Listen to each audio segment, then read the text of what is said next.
Quraisy lalu tiba-tiba menyerang dengan berjalan perlahan mendekati pasukan muslimin dan memperbanyak serangan dengan anak panah, tapi pada saat itu muslimin berusaha menahan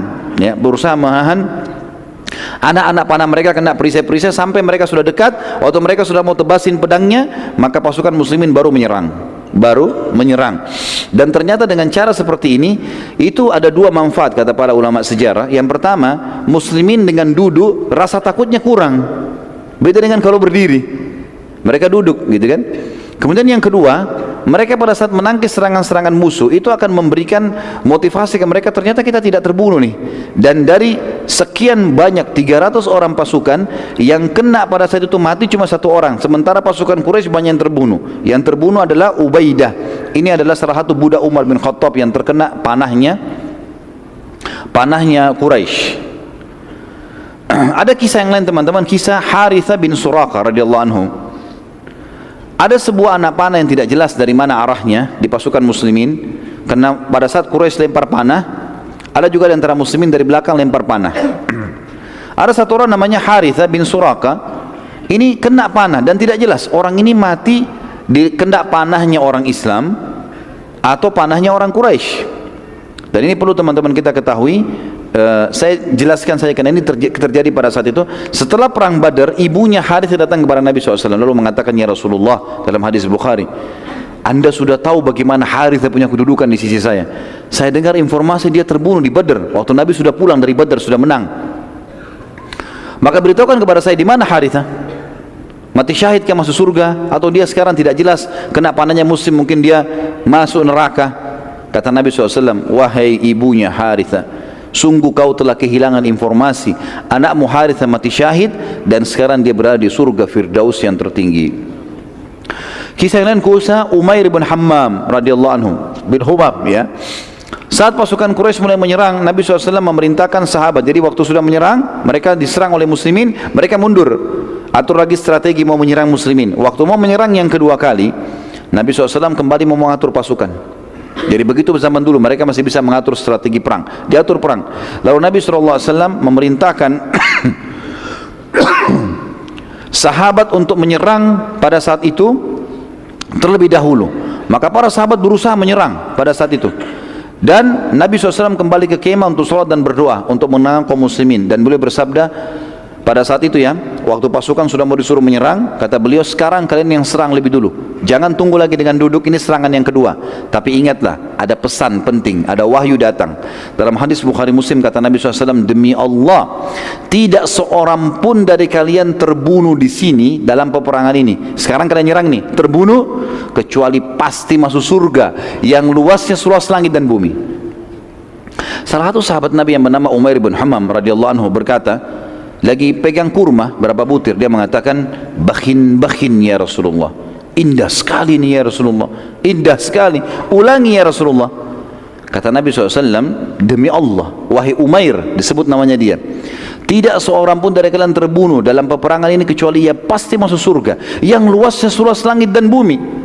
Umair bilang lagi, bakhin ya Rasulullah, indah sekali ini. Orang Arab bisa mengatakan kalau itu bakhin gitu kan. Maka Nabi SAW mengatakan, kenapa engkau katakan itu? Kata Umair, ya Rasulullah, aku hanya tinggal menghadapi orang-orang ini, Quraisy, dan aku terbunuh ditusuk oleh mereka, lalu masuk surga seluas langit dan bumi. Kata Nabi SAW, iya. Kata Umair, itulah sebabnya saya mengatakan bakhin ya Rasulullah. Maka Nabi SAW mengatakan, siap-siap, takbir, seranglah. Begitu Nabi SAW takbir, sahabat takbir, serang. Umair ini pegang ada kurma 2 butir di tangannya, pasukan lagi menyerang. Dia bilang di dalam riwayat Bukhari, demi Allah, bila aku harus menunggu menghabiskan kurma ini masih lama. Innalah hayatun tawila. Dilempar butiran tersebut lalu dia masuk menyerang sampai dia terbunuh mati syahid. Kemudian ada kisah yang lain teman-teman sekalian. Waktu itu terjadi peperangan kecamuk, turunnya malaikat. Nabi SAW lalu kembali ke kemah dan peperangan pun berkecamuk. Sementara Nabi SAW berdoa, tiba-tiba saja beliau ngantuk berat dan tertidur sekejap. Itu sekejap, ya. Abu Bakar melihat Nabi SAW lagi peperangan kecamuk ini. Nabi tadinya serius melihat. Dan pada saat itu tiba-tiba beliau terkaget. Baru beberapa detik kalau kita sekarang terbangun. Lalu beliau tersenyum. Dan Abu Bakar pun bertanya, wahai Rasulullah, kenapa anda tersenyum? Kata Nabi SAW, bergembiralah wahai Abu Bakar. Abu Bakar berkata, apa berita gembira itu ya Rasulullah? Abu Bakar bertanya, apa berita gembira itu ya Rasulullah? Kata Nabi SAW, ini Jibril telah datang dengan menunggangi kuda putih dan bersamanya 1000 malaikat. Quraisy jumlahnya 1000 kurang. Ya, sekarang malaikat datang, kalau malaikat saja lawan sudah cukup, gitu kan? Belum pernah teman-teman sekalian, kata ahli sejarah, malaikat terlibat dalam peperangan kecuali perang Badar. Ini pendapat yang paling kuat. Peperangan yang lainnya Allah SWT tidak turunkan lagi bantuan malaikat, tapi mereka hadir menyaksikan, iya. Tapi ikut berperang tidak pernah kecuali di Badar. Nabi SAW lalu keluar dari kemahnya, kemudian beliau menggenggam tanah dan melempar tanah tersebut ke arah Quraisy sambil beliau bersabda, sungguh terhina wajah-wajah kalian.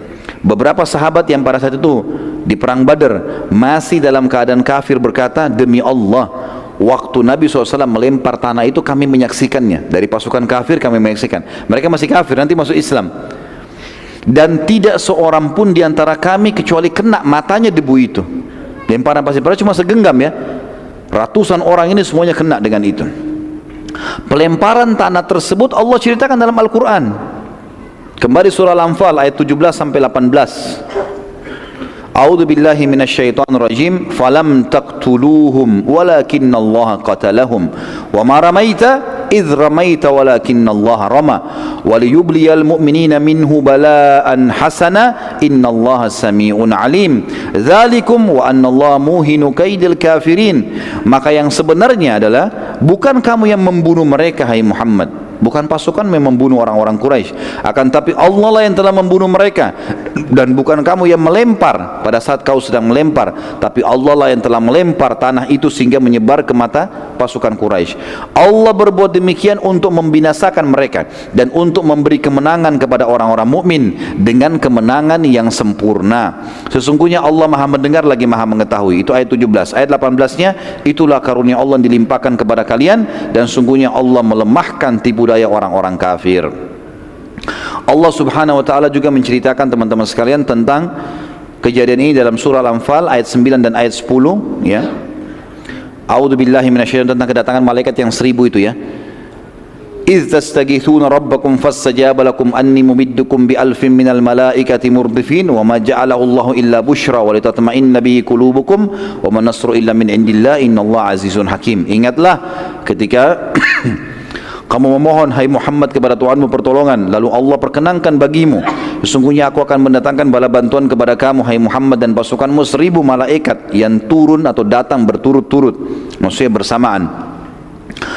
Yang ayat 10-nya, dan Allah tidak menjadikan mengirim bala bantuan tersebut melainkan sebagai kabar gembira dan agar hatimu menjadi tentram karenanya, dan kemenangan itu hanyalah dari sisi Allah, sesungguhnya Allah Maha perkasa lagi Maha bijaksana.